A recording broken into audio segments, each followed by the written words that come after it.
chose. Because we were like maybe a year trying to find a litter. Right. Because we couldn't get one at all. And then they were dead funny when you got on a list, they were like, because we live in a flat, if Right. it's massive walks, we live next to the beige, right? But they were like, need a garden. I'm like, right, I get it, but fine. Yeah. But like, they were like, no, you're not getting one. And then we ended up getting him when he was 10 weeks old because they couldn't sell him. And I'm pure, why did nobody want him? It breaks my heart to tell it. But then he was waiting for me. Aye, that's it. He was waiting That's for me. it. Do you know what when I got Astrid, like, I already had my name picked out. Like, that's what I wanted to call my dog. Because I was binging Vikings at the time and I Yeah. still loved it. And my name begins with A. So it was like Norwegian names that begin with A. So I picked the name out, right? And I went through the German Shepherd Rescue. And I went and seen this other dog first and it was called Betty. And I was like, it looked like a Betty. Yeah, couldn't And change I her was name. like, doesn't it look like an Astrid? No. And then I seen Astrid and she was for Springburn. I went up and met her in a park. And I was sitting in my car and I looked over and she was just playing nice with a volunteer. And I was like, oh my God, there's my dog, Astrid. Like, I could feel her. Like, I just knew sitting in the car. I was like, oh my God. And I went and met her and she had a different name at the time, which we're not allowed to say in public. No. Just in case she reacts to a bit PTSD or something. Yeah, probably. So, and then I got her the next week and I was saying the full car ride home, I was like, Astrid, Yeah, so you get used to her name and that. I remember we picked King up and I was literally like, hi King, my name's Gemma. I'm your mum. I'm your mum. James is like, oh my fucking God, I'm like, my baby. I know. But no, he got bit out of daycare because he goes through phases. It's like he's got PMT when he humps. Oh. So how old is he now? He's nearly 4. Right, He'll be 4 okay. next month. So he was humping, got into trouble, humped again, and then, are you pissing yourself? Is this recorded? That's okay. I don't mind telling this story.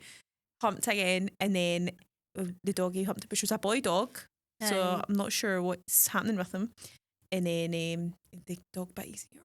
He was bleeding. Bless. But I know, but they don't like humping obviously at the daycare, so I'm Aye. hoping he doesn't get kicked out because I need him to go there for my work. He only goes once a week. Got kicked out. Aye, bad dog. He's so bad. Anyway, we're recording. It's happening. Okay. We're live. We were going. So season 3 Hype Club, episode 2. Woohoo! Woohoo. And I've got with me the gorge Ashley. Hi. Ashley of AFTA Interiors. AFTA Interiors. We just spoke about that, how you applied to come on the podcast ages ago, and I've literally just got into it because the list has been so long and I feel dead bad. But we're here and I'm so excited. I know, me too. Starting off 2025. I know. Strong. I know, I can't believe it's February though. I know, but January felt like the longest time of my whole entire life. Aye, yeah, definitely. Like, get into it, like, no. Okay, so talk to me about your journey. Like, how are you an interior designer? How did you get here? Like, where does it all start? So, fuck knows. So I kind of, like, through school, I was always really good at, like, art, graphics. Kind of, like, when I got into 5th year and done my, like, higher subjects, they're the ones that, like, I passed, like, with breeze, and I kind of started to, like, fail everything else by that point. Mm-hmm. Like, I just couldn't keep up with everything else. And then when I went to leave school, I actually went and done graphic design for a year. I went to Ayr College to do that. I think it was because it was closer, but I always kind of knew in the back of my mind I actually wanted to do interiors. So I done graphic design for like 6 months and then I dropped out because I was like, I just don't like this. Yeah. I was working like just a shop job at the time and I was like, I'd rather go there than actually go to this college. Mm-hmm. So I just Now knew you knew it was it like, wasn't I the just one. knew it wasn't the one. And then I reapplied the next year to go and do interior design. So then I went to Paisley to read care for 2 years and got a HND interior architecture. And then I got you into 3rd year at uni. And then I went to Heriot Watt for 2 years to get Oh my my God, you fully degree. travelled. So it was a pain in the arse, honestly, because it was like, so obviously they used to do it at Glasgow Cali, and then the year I was applying, like they cut it. So it was either like Dundee or Heriot Watt, and the Heriot Watt one was like one day in Edinburgh on a Monday and one day at Galashiels on a Friday. So you couldn't even like move away for it. It was like 2 separate days. So like I done it, and for the 2 years, like it feels like it's only 2 days, but you were like 3 hours getting there and 3 hours back. Oh my God. So like that was it kind of, like, the uni was fine and the projects were fine, but I feel like it kind of ruined the experience of, like, I didn't really leave with, like, uni friends because you only seen them for, like, a day at a time, and it wasn't like you'd done stuff after it.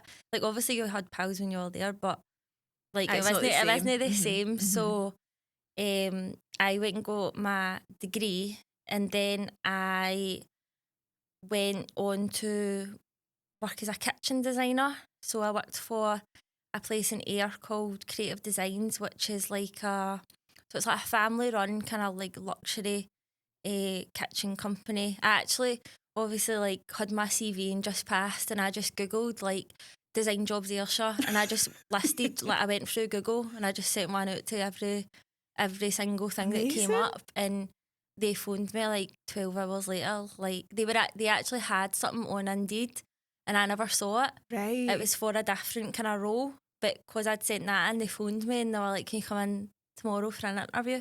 And I was like, aye. Because I worked as a carer for like the elderly through my uni. It kind of worked in quite well, like, because you could work split shifts and then get full days off. But obviously I didn't want to do that forever, so got that call, went up, and then I started working in there. Amazing. So that was all right. It was kind of hard for me to adjust to office life because I just worked in the community for the past like 4 years. So then having to work Monday to Friday, like I just couldn't adjust to it. Didn't really like it, but it was still like I done a bit of the design work. So they done like designs for like Cala homes and like new build estates. So you had like type A, type B, type C, and then I got to go into like the boardroom and stuff for obviously like contractors that would come in, and I had to pitch the kitchens and that to them, then a wee bit of procurement. But like it was all right, but it was just kitchens. So you wanted the full room, like, full house. Like it was kind of what you'd expect from your first like graduate job. But then COVID happened and furlough, so I ended up working from home for a few months. And kind of actually during that time I started a wee Instagram page for like more kind of not graphics but like iPad stuff, so like pet portraits and prints and just like anything just creative to keep me going. So I started a page doing that, and you know it was kind of ticking me over. And then through 2020 actually my mum, she was really sick and she passed away. I'm sorry. So I kind of felt like everything was just like I didn't know what was happening with my job, didn't know what was happening at home. Like everything was just kind of like upside down, and I was like, well, I've got this prints thing. Like, what if I just done that? Like, and then I ended up kind of just saying to my work, like, I don't want to come back. They were a bit like, that's fine. Like, we've not got any work for you, because it kind of dried up. And then I actually done that for a couple of years, but it wasn't really like a full-time business. It was more like a hobby, and it was actually more of a distraction to what was going on. I was using it as a like escape from actually having to deal with what I should have been dealing with. I was 23 and I didn't really I'm an only child, so I didn't really have anybody to go through it with. So I kind of I fell into doing these kind of drawings, and then so I still had the house that I lived in with my mum. So I kind of started decorating that a wee bit on a budget, but just really try to find out. I wasn't trying to find my design style. I was more trying to figure out who am I, because now everything's happened. You kind of felt lost. I've now not lost my job, but I've decided not to go back to it. My family life's upside down, and now I'm just kind of floating about in this house on my own, wondering what the hell am I actually doing with my life. So I done the artist. That's a lot though, everything that was going on then, to have this house that you're in on your own. Aye. So I had my mum's dog. I still had the dog. It was a German Shepherd. It was an older one. She was 13. She was a retired police dog, so she was dead obedient. She was a wee slow best pal. She was great. And I just kind of started doing stuff at home. And then my mum had a camper van. She was dead outdoorsy, so I started kind of trying to go away in that and try to find myself that way and just try to reconnect with her, because I didn't really feel like she was in the house. I felt like she was up the hill, so I need to go off it noon. Yeah. And then that's how I started getting outdoorsy. But I'm kind of going off No, now. go off. But I ended up, so I done the print stuff for like 2 years, like set up my wee like sole trader business, got a printer. Got a printer. Like, do you know what I mean? Like just pure basic stuff. And then I done a couple of stalls as well. Like, to be fair, my first couple of stalls were pure, they were shit. Like, Really? but it's because I didn't know like how to set up a stall and how, like, I didn't have enough stuff. But they were good because it got me more confident, like, of actually being proud of the work you're producing and just getting to chat to people like day to day, because we'd obviously all been stuck in the house for like a year by this point. Like, nobody, like, I was socially awkward. Everybody was loving being out, like, and so everybody was pure going to markets and all that. Like, here we go. But like, from a business perspective, like, you'd done so much, all your orders were coming through Instagram and that. So I'd end up like forgot how to like have conversations in public with people. So the markets and that were good for that. But then after like 2 years, there's maybe like a few folk that I followed at the time, and I was like kind of looking up to them prints wise. And then I was just like, I kind of got to a point and I was like, you know, a print on the wall's not enough for me. Like, I've got this design degree. I kind of feel like maybe I could make a shot at that. I need to decide now what I want to put my focus into. Is it making prints, or is it, you know, starting interior works? And I was like, well, it's obviously going to be interior work. So, like, let's just do that. So then I just kind of, I put a wee tiny advert on my website, and somebody I knew messaged me about it and was like, I've just opened up a sports massage place. I need some interior design work, and then that's how I got my first client. Wow. And done that. So I actually knew him because I'd done a lot of cold water stuff at the time. Obviously I lived by the beach, so I was doing the sea all the time, and he was like somebody for that group.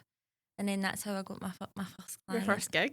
Aye. And what was the him? But like, what did you do? Like, what was it's actually the brief? He just said the wheel. Well, so it's actually one of my still like favourite ever projects, because like it was a sports massage room. He didn't need like furniture and that. He had his like table, not a table, like a lie down bed thing. A lie down bed.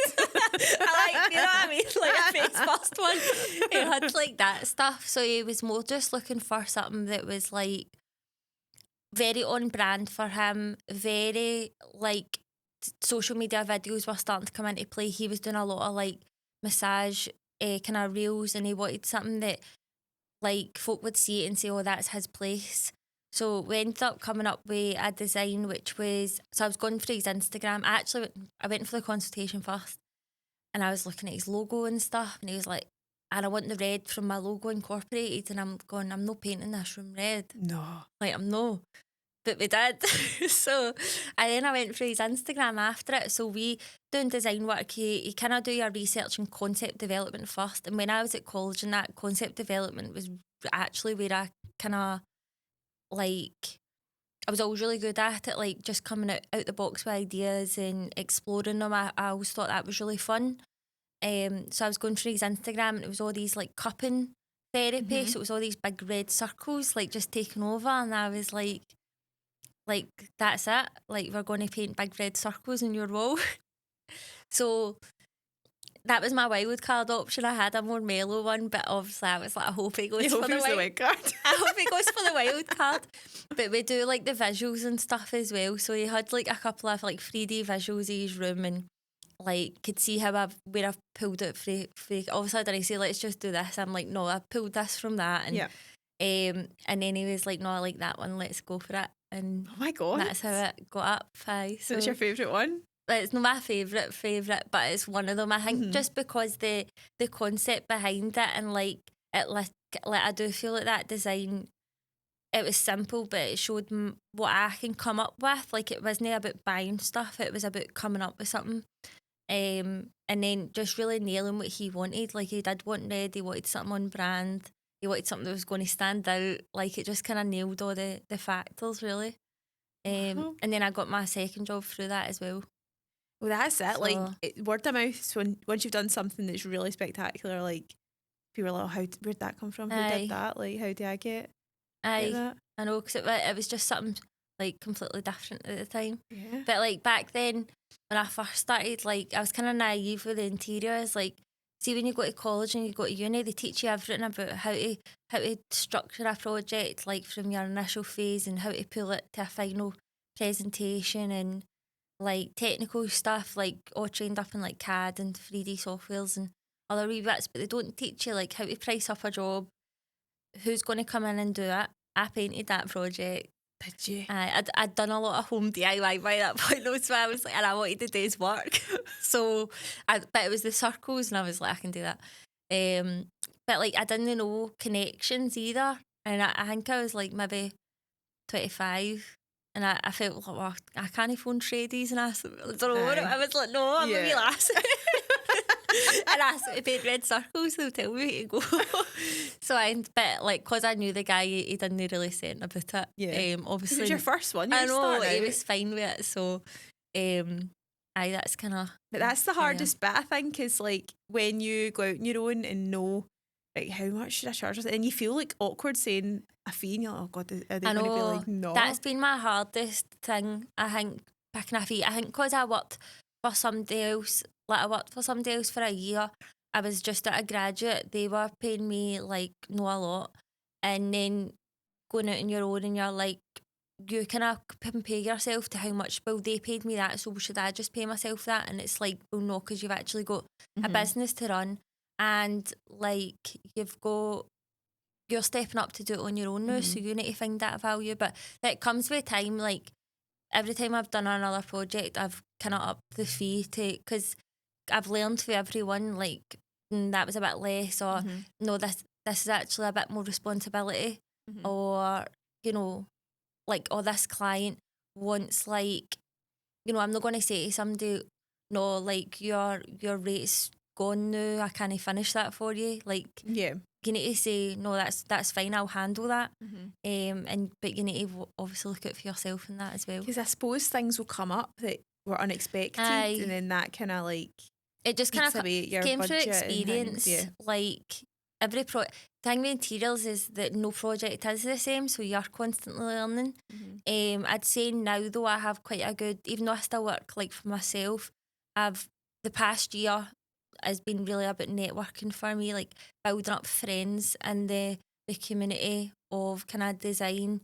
That like if something comes up and I'm not too sure, like I've got folk to ask, and just like folk who have got my back that I can kind of be like, what about this and stuff. So, and that's a big help. Like I think that when you start out on your own as well, because it's your business, you think you need to know everything, and you don't. You just need to know somebody who does, who'll like tell you. Yeah, it'll help you out. So, So with the interiors, do you do like everything? So like, would you, if somebody was like, I need a bathroom, would you like do that, for example? With the kitchens and bathrooms, like even though I came from a kitchen background, I don't really advertise it. I do that just because I feel like if you wanted a kitchen and bathroom, you would just go to that showroom. And they'll, because see, when I worked as a kitchen designer, the software that we used was linked up to the catalogue. So you weren't drawing a beige unit and stuff. You were typing in the code, and then it was coming up automatically.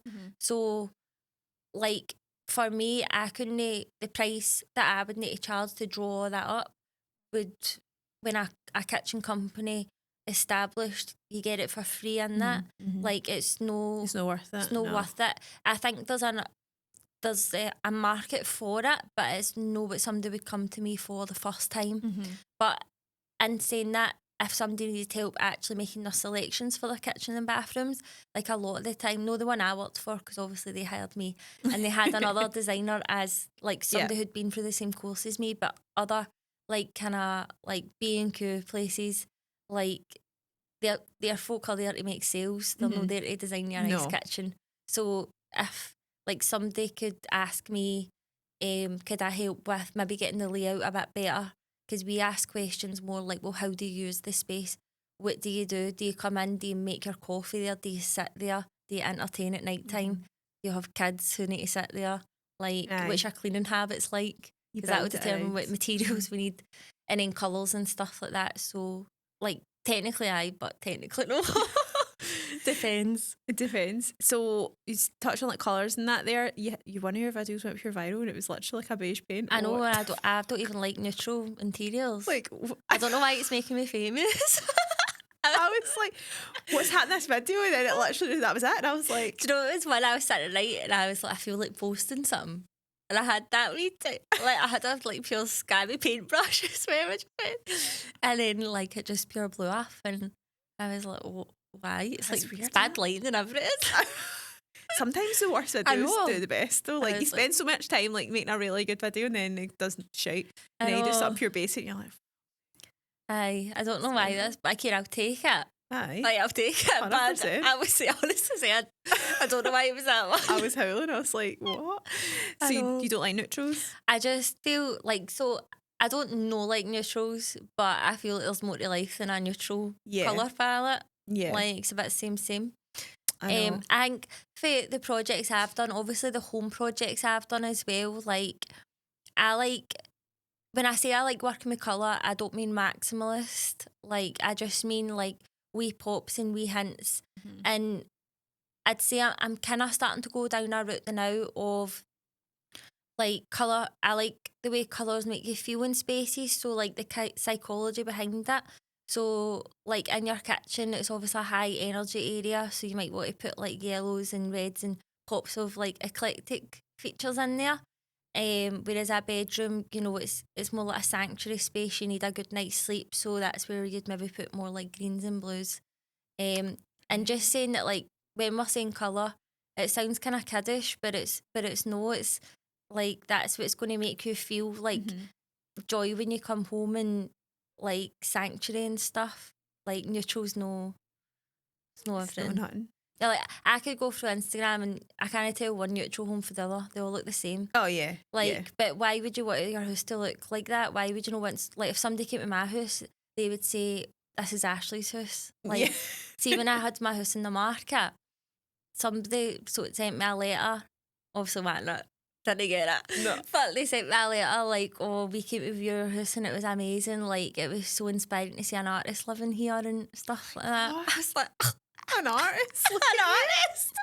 But like it's just like I think that people go for the neutral because, and I see it a lot online, like in, you know, kind of like Facebook groups kind of stuff. Mm-hmm. Like I just went for neutral because I wasn't sure and that was the easier option, and then still picked the wrong one anyway.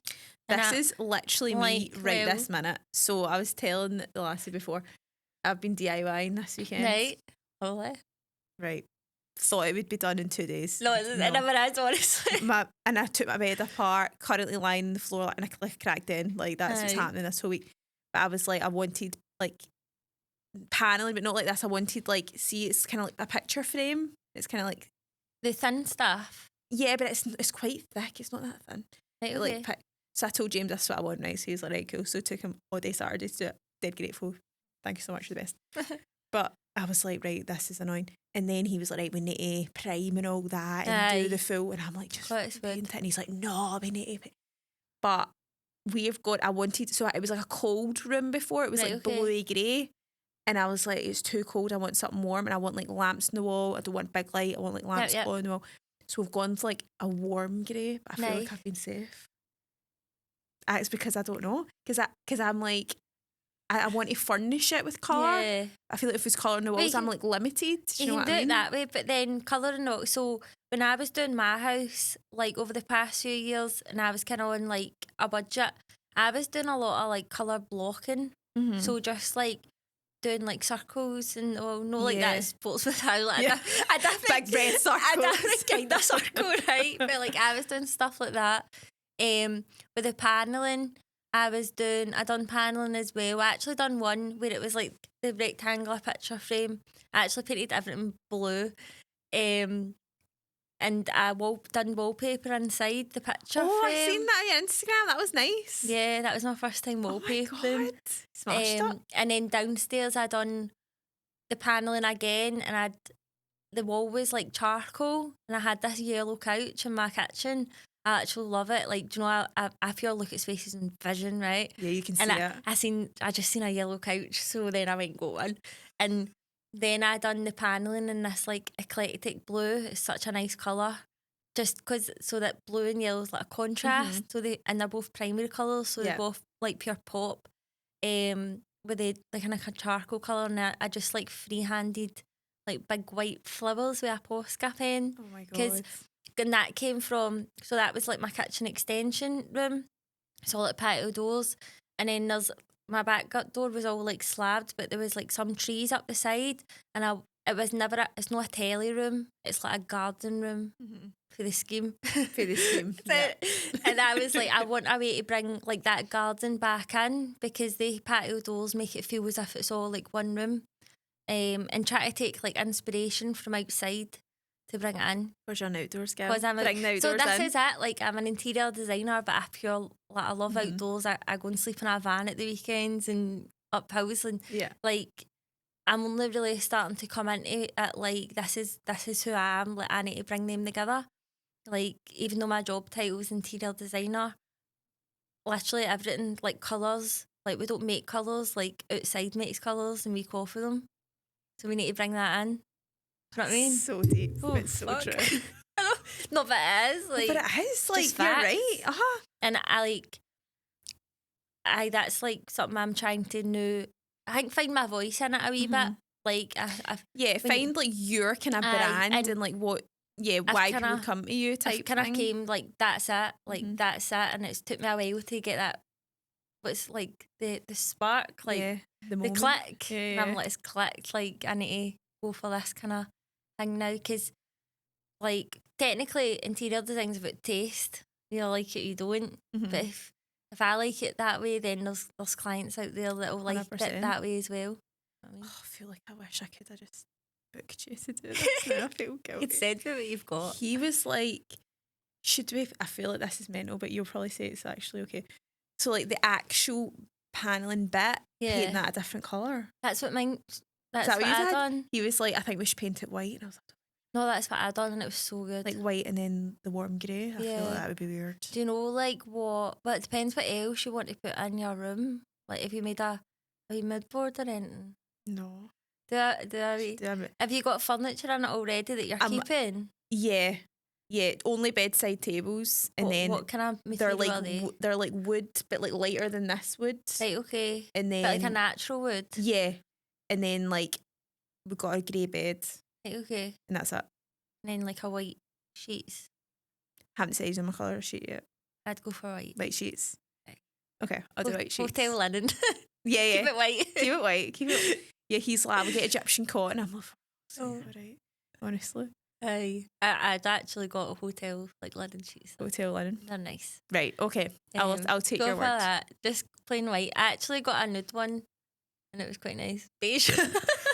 Beige. But my wall was green, so I was allowed it. But I want to like cover the walls in like photos, and like we've got these like, this is hilarious actually. This story's fucking hilarious. So do you know that artist Sophie T? She does like the nudes. She's Australian. Maybe. So it was like during lockdown, like I came across her on Instagram, and she does like big nude paintings, but they're not like creepy. It's like just colourful. I've got one. Have you? Not from her, but I've got one like that. Aye. I got it in like blues and whites, because my wall used to be that sapphire salute, the navy, the Dulux one. And I got one of the prints done. Prints to go. Oh, they're cool. It's like I painted. You could see all the brush marks. Yeah. It was lovely. So it was like during lockdown, she did like a live like artist class, right? So we just were like, let's do it. So we got cool. Like, it was hilarious. So like you drew it out and then you like painted it. So they're kind of similar, but like different colours, and like mine's, I can't do 3D stuff, so mine looks pure flat and his is pure voluptuous. I'm like, who's this gal? Like pure size 14 gal, like living her best life over here. And I've got a pure wee thing glass. Anyway, they're pure multicoloured. So we got a new mattress last year, right? He wasn't in. The guys came in to deliver it. And nobody is ever in your bedroom apart from you. Like, people don't come in. It's weird. Like, why would people come in your bedroom? But they were delivering this mattress, and they literally looked at the walls and were like, and I was like, what is it? And he was like, just that art, it's a bit much, isn't it? And I was like, what, they two fucking shite paintings? Me and James painted this on my wall in my bedroom. But yeah, it was pure embarrassing. That's actually funny you said that, but because my window cleaner. Oh no. I opened the door to him one day, obviously giving me his money, and he went, "That's a weird picture you've got in your bedroom." With that same one? That With the nude woman. Yeah, the nude women. It's art. Sorry. I thought you didn't look in the windows. I know. Pure looking in like a rape. It's art, guys. It's art. It's just that. It's art. Okay. So I was going to ask you about like fads and trends. So like, is there any fads just now that you think that's kicking about now, but you're like, that's shite, that's not going to last? Like, is paneling a fad? Not Am I really. gonna rip my Not paneling really, off the wall? because see, paneling's been around for like, I don't know, 1500s or something. It's not a fad. It's just now it's manufactured in a way that everybody can have it. Yeah. So I don't think it's a fad. I think paneling's good because it adds like texture into your room, like an interest without like. So obviously, I feel like that paneling, it's like a 3D material, so it's adding interest to your room. These ones are obviously being used in here because they absorb noise as well. So these are great in podcast kind of studios. But no, I don't think they are a fad, but I think you can get really creative with it. Like how you said, should we paint that one a different colour? Like, you need to just go for I'm it. going to go home And and do you tell know him. what? It's just paint. I know. If you don't like it, you just paint back over it. I know, but then it'll be another fucking 10 weeks. No, it of me won't, because you painting just it. need to paint over. Well, you might need to do 2 coats depending on what you've done. But I need like, to tell him. no, I like paneling. I think it's a good thing to add into the room. And like, this is when obviously if you work with a designer, you won't just change it because we'll like do it in a way that you can see it before it goes up. Yeah. And like with so many types of paneling, we'll kind of give you options of what's maybe the best one. Like if you want to go kind of country cottage style, you would maybe do it in a different way. If you want to go ultra modern, you would maybe do it in a different way, or materials and things. I actually worked with a client last year for a home consultation visit, and they really wanted paneling, but they've came from a grey background. Like, I think it goes by generations. Like, and they were part of the grey tribe, and they wanted this paneling, the walnut colour, and they said, I would like my living room not look like an outdoor shed, and I was like, no, but like genuinely that's what they said, and I was like, it's just because like to some people it's like I fling it up, but for other people it's a big decision. Yeah. Like, do I actually want that? Like the full, Yeah. telly wall done in it, and then I was like, and then we'll add a wee strip over there as well. And I was like, no, we will. But they just needed a wee bit of a like, don't worry, like it's going to look fine, it'll look modern, and it looks good because it broke up the grey because it added like the warmth. And actually, if this is the walnut, it's got the kind of grey in it, like a darker kind of muted tone, so it kind of went in really well. It's it. Yeah. I think some people probably, and I'm assuming this will happen a lot to you when you meet people, they struggle to see the vision. I can't see it until it's up. No, just see the vision, but like folk don't know what they want or what they think they want. I convince them to have something else. No, I don't. You ask a lot of questions before actually saying, so what kind of design do you want? You ask all the, like, how do you want to feel when you come in? Like, how do you use each space? Like, take me through your day if you're at home. Because that'll establish, like, before you even go into design with a space, we do, like, space planning. So that's, like, the positioning of stuff and just making sure the flow's right. Like, there's no point in putting furniture into a room and then it doesn't fit. It doesn't flow, if you're walking into stuff, if your storage isn't right. It's going to be feng shui. Feng shui, basically. Although I don't really, like, follow feng shui. No. But it's kind of the same thing.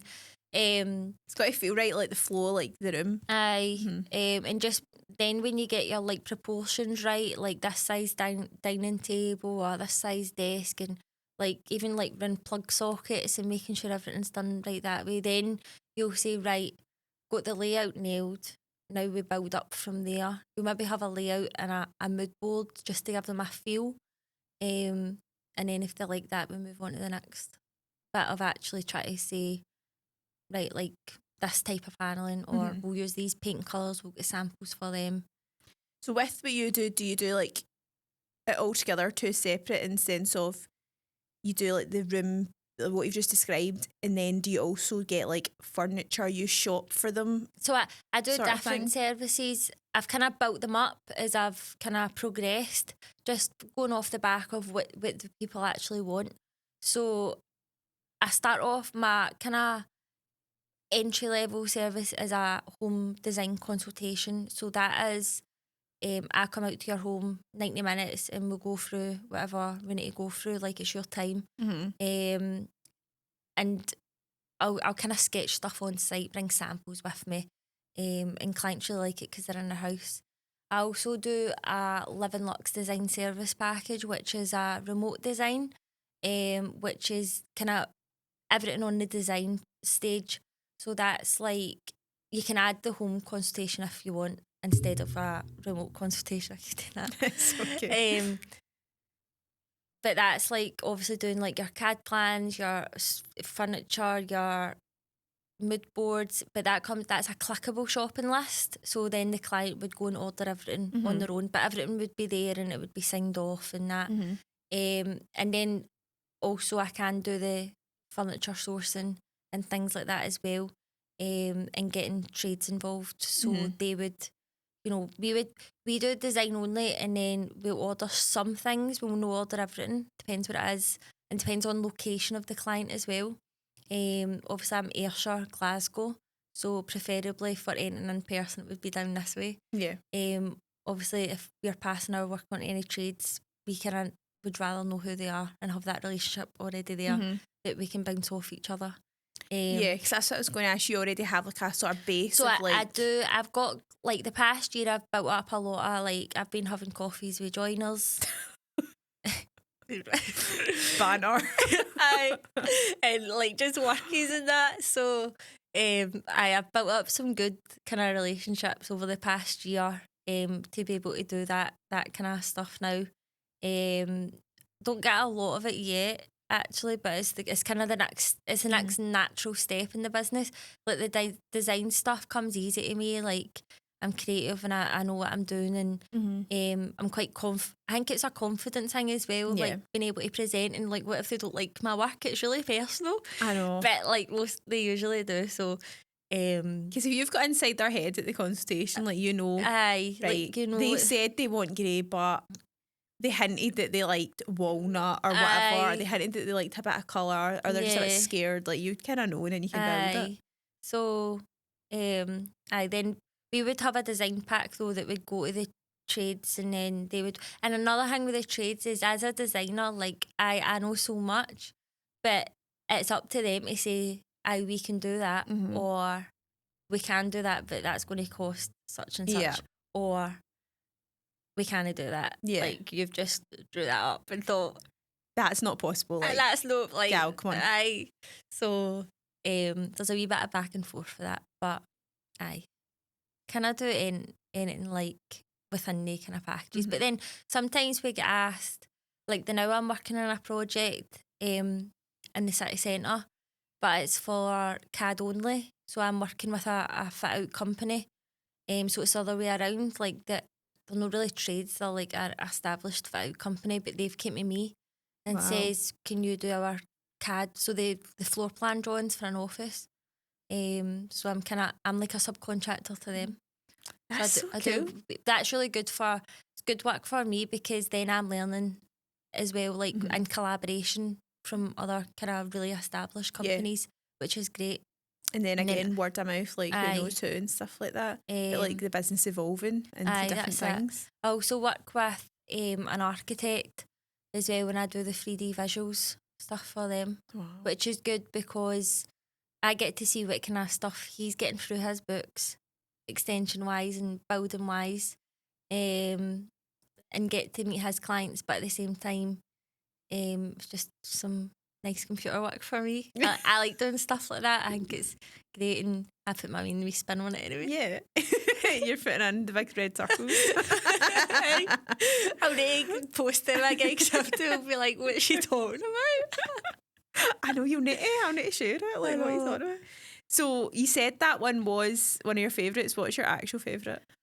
My actual favourite is probably my own. Your own? Because my favourite is probably my own, like my kitchen with the blue paneling. Well, is it sad that you've left it though? I know. You need to again. But I'll be moving house soon. Yeah. And then I'll get to start again, and then the big boy designs will come out, I think. Because obviously, like, in that house, like, I spent money where it needed to be spent, like on sofas and things like that. But a lot of it was kind of like my own palette to just see what I liked. Like, I made things that then down the line I was like, oh, maybe I shouldn't have done. Like, maybe that didn't suit my lifestyle. Like, so my biggest thing, like, niggle from my last house was our coffee table, because my big dog runs laps round it and just bashed it about all the time. And, like, do you know what I mean? It just didn't fit my lifestyle. It was really annoying. Yeah. And it used to jiggle with cups of tea and that on it. And then I'd have preferred like an ottoman that we could put our blankets in and then put our feet up on that. And it was just like a dead simple thing. But see, but I had the tables before I had that dog. Yeah, so, you didn't know you were getting the dog. Like, just something as simple as that, you don't realise how it annoys you until it annoys you, and you're like, oh, I wish like I could just get something different. But then you're like, well, I spent all that much money on it. I'm not getting rid of it. I know. It's like when I moved into my flat, I got like really nice furniture for the living room, and I feel like I don't want to ever get rid of it because it was so expensive. Yeah. But at the same time, I'm like, oh, it's outgrown. Like, I'm changing my styles. Aye. But what's it like? Like how you oak, like beautiful oak stuff. And I love it. What do you feel like? You could do simple things though, like you could change the handles on them. Do you know that's what we're doing on the bedside unit? Like, can we telling all of your house stuff? People don't give a fuck. On the bedside units, we're going to do that for the bedroom. I'm going to show you a picture for you. You're going to be like literally little tweaks. Yeah. Little things I know that don't really cost it. And it's the wee things, like, see, changing like hardware on stuff to little unique things. Yep. That's what's going to make it feel like it's not just another thing from the shop, and it's not just another, like, it's your personal touch because you've went out and then picked them on your own and decided on them. Like, I love, like, see how, like, maybe on, you know, telly and that, or Pinterest even, like upcycled dressers, and they've got like bird handled like hardware and that. I'm like, that's cool. That's so cool. Like, I love it, the quirkiness and stuff. I just would be like, somebody do it for me and make it quirky. Aye. Good job, I know you now. Like, yeah, I can't actually do it, but get my joiner in. I'll get my joiner in. So you got like every day, like joiner, plumber, painter, everything? Kinda. I've got like maybe like, they're not like my actual team, but they're like my friends. Yeah. So, because obviously you need to know a few to be able to, like, depending on location, depending on availability, and then when something comes up, like, it can go to them. I mean, it must be hard to like juggle all that though as well. Like, aye. So basically, I'd rather work with a contractor and then they handle everything. But, like, to be honest, no every project needs it. If it's design only, then it's not required anyway. Yeah. So it's not at the forefront yet. But I feel like this year it's going to maybe start doing that. Just because it's too, obviously I've had to meet the people first. I've had to build relationships with them. And I actually start marketing that I can do it. Yeah. But I've had to really, like, be like, do I want to take on all that responsibility first? I know it's a hard way to like know which route to take. Because when you start interior design, like, I started obviously through uni and that, and like I said, they don't teach you any of that, and then you get into the world and, like, it's alright setting your design fee, but then the actual cost of a renovation is a lot to handle for somebody as well. And then because everybody else's fee on top of that, like, and then you've got all their fees, you like the painter in, what's their fee on top of it, especially if you're giving them a full quote of like full shebang to like manage it all. I've worked with clients before, and I've just done the design only, and they get their own contractors in, and it's all right, to be fair. It depends. Like, I still think it's better for me to have the connection with the trades, because there's going to need to be conversations like, this can be done, this can't, and it's always just good to know each other and have that kind of mutual friendship already in place. And for you to already be the creative, but like you be able to learn like Aye. what works and what doesn't work for you for the future to know. It's and good, design like things. obviously starting small projects and just learn with that, like how it works. Like I wouldn't like there's obviously a certain scale of projects right now that I couldn't do a full fit out for. I could do like a Cala home or something. Aye. Nice new build, all right. Easy. All right, easy. Well, who does all would it be interior designers in Cala that do So all the that's homes and that's that? stagers, but you can do it as an interior designer. So I've no done that. If it came up, I wouldn't say no. But I actually spoke to somebody before he was like high up in Persimmons, and I was like, how do you get in to do that? And he said that like they kind of have like maybe 4 interior designers, and they basically need to pitch their design for the place, and then the winner gets it. So you're doing a lot of work up front for free.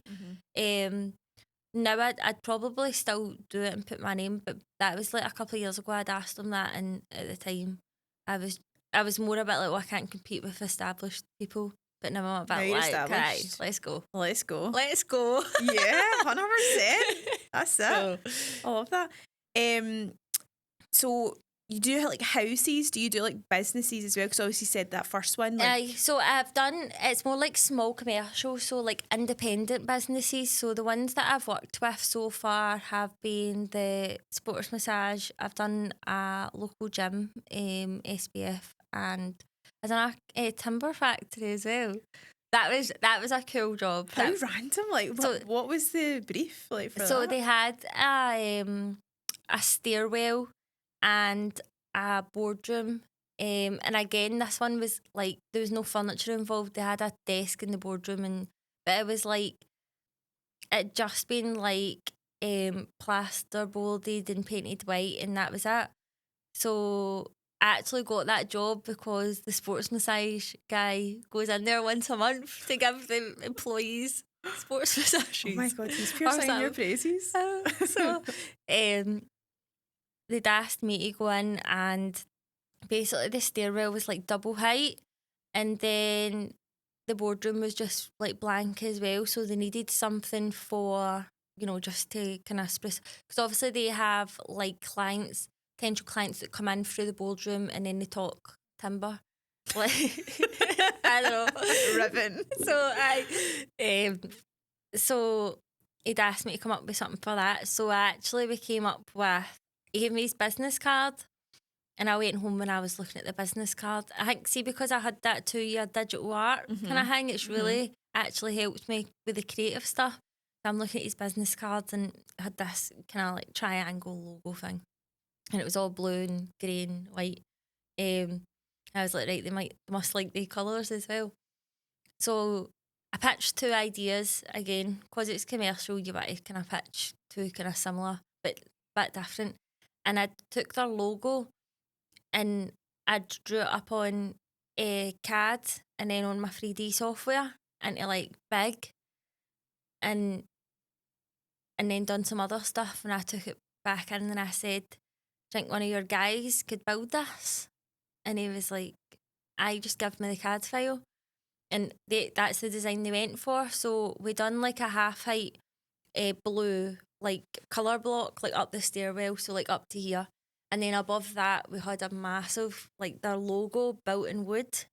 Wow. And it was like, and then this was like really early, so I was like, can you hang it as well? Because I didn't know how to do it, but I knew how to like design it. And one of the guys just built it out the back. That's genius using it. They had a full factory. It was like brilliant.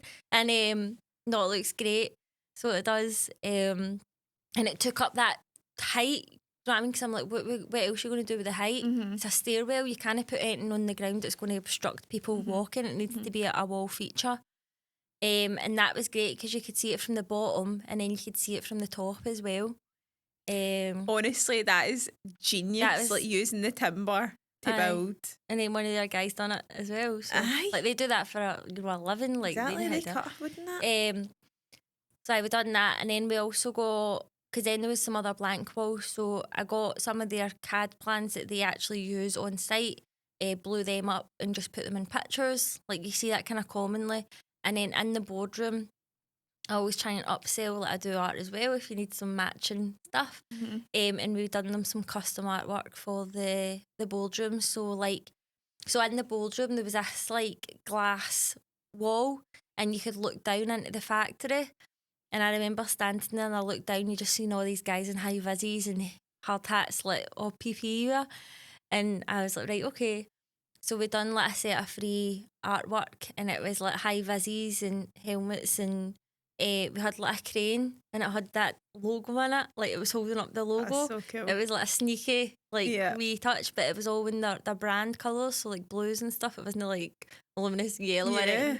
And they had them up in their boardroom. It was just like a nice wee like bespoke thing for them. So that's class. That was a good one as well. So you drew all them like? Aye. So I drew all the prints and I went out and like framed and I can hang pictures. You can do a picture. You can use a hammer. But aye, that was quite a good. So I like projects like that have got a wee bit of quick to them. Like furniture shopping's nice. We need to do it as part of their job. But like I want to do more than just shop. I want to come up with details, like uniqueness, spaces that folk come in and say, right, this is cool. Yeah, be creative about it. Like, I want that kind of reaction. No, this is nice. That's class. And so you said you do art, like, do you do that as well? So I still do that on the side. So I still do stalls at Christmas time. And I also have an online print shop. So it's all digital art. I have an online art shop and I do kind of like art for your home, but my big thing now is I do landscape art. So everywhere I go, like in my van, and I take pictures, I redraw them as digital art. So I've got ones for like, I go over to Arran quite a lot. So I've got loads of Arran, got like Irvine Beach and stuff. They always do great in my stalls because like nobody else does Irvine. And then I've just done one for like Ben Nevis and like some of the Monroes and stuff. So do you know, like when you look through your camera roll, right, going to do your Instagram post and you're like, that one's a belter. Like, I'm like, right, I need to draw that. So, but it's like,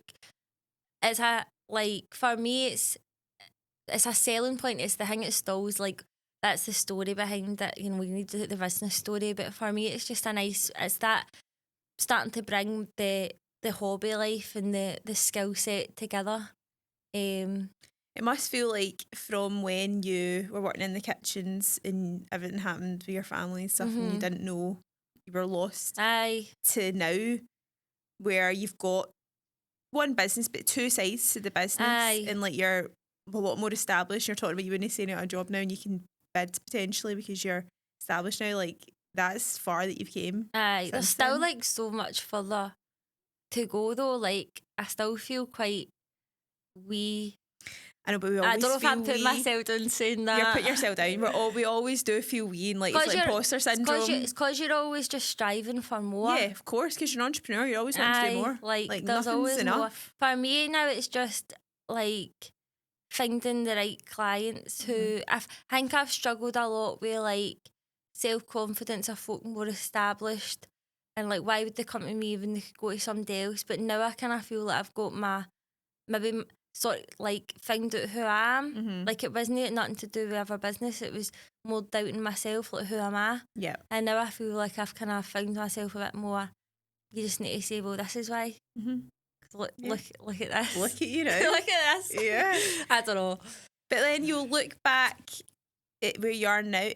You never look at how far you've come. You're always looking for more. You don't take a minute to stop and go, holy fuck, like I honestly I always say like I feel like a snake like shed skins every 6 months or something because like do you know what I mean, like shed skins like because I'm always like who is she like, who is she? You're like back I know what you mean, but as well like I always say like in business and life the news like you just don't know what you don't know and all it takes is the conversation with the right person. I work in business mentorship as well, and that's really helped me like just go a bit faster paced than what I would do on my own. I think because obviously I was in the office, but a lot of it I learned just off my own back. But so having somebody to just say like, what they're doing, like, in this situation is just a big help rather than me thinking about it over and over and going down. Like, see, when I first started a business, like, I done some emails, right, at my office job, but I didn't do a lot. So I wasn't just, like, reading people's emails, I was analysing them. Like, how are they saying this? And, like, do you know what I mean? It was proper basics. Like, I just didn't know things. I didn't know how to, like, answer the phone properly and stuff. Yeah. No, obviously, it's, like, second nature, do you know what I mean? Like, you don't even think about it. But back then, I really didn't know a lot, and I really started to feel like nothing. Like, nobody I knew had a business. Like, my dad was a bit like, don't leave your job, and I was a bit like, I'm not listening to you. I'm going to do what I want to do. I feel like sometimes if you've got the kind of the ambition in you, and you know, because not everybody can just leave their job. I know. So when I worked at that kitchen place, I seen a thing on Business Gateway, and it was like, come for a free meeting. And I went after my work and sat down with this guy, must have been like 22. I had this notebook, and I was like, I'm going to be an interior designer and make people lampshades, right? It was pure random. And the guy was looking at me like, are you aye? And I was like, aye. And then, like, that was it. And then, but I used to go home because I was living with my mum at the time. And I used to go home after my job, and I would be doing, what's it called, like, checking your competitors' websites.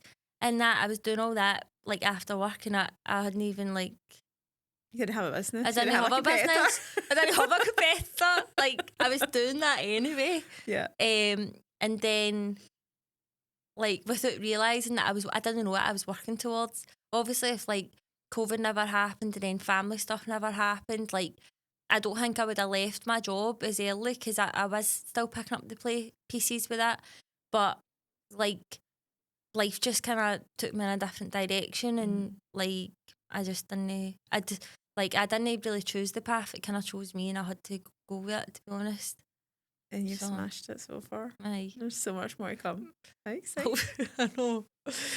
Right, we're coming to the end of the podcast. Okay. So the last part of the podcast you've listened to, you know, is what the podcast is all about. So I want you to hype up a small business, a charity, or something someone deserves a spotlight. Right, okay, I'm going to do a business and a charity tonight. Cool, go for it. So I'm going to hype up C10 photography.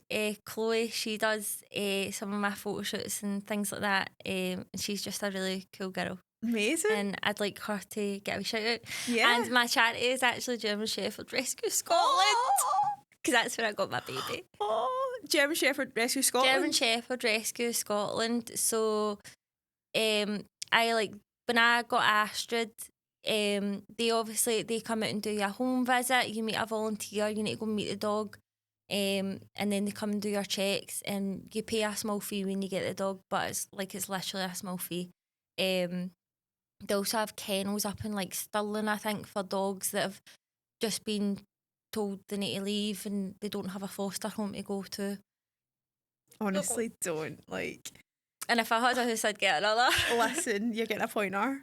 Maybe King will have pups and you can have a pointer. I want to have a dog sanctuary. That'd be so amazing. So on my to-do list, I just want to save them all. That's amazing. That's my dream. I've went and volunteered at a dog rescue. There's one in Ayrshire. It was so cute. It just made me like, what? I think in another life I would work with dogs. Absolutely. Because I love it. Listen, you never know. 10 years time, maybe like it's time, career change. I would. You can work for me at my sanctuary. I would decorate as a sanctuary. Volunteer. Yeah. For the dog's well-being. For the dog.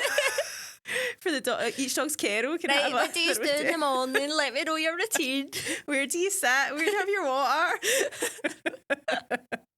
Oh, that's fab. No, thank you so much for coming on the podcast. Oh, thank you. It's been a pleasure. So everybody follow Ashley, AFTA Interiors. She is a G, and it's been a pleasure. Oh, thank you so much. And if you get any services that you need sorted out by Ashley, please get in touch with her. And please like and subscribe. Share the hype, tell everybody, and I'll see you next time. Bye. Bye. Bye. Bye. That was fab.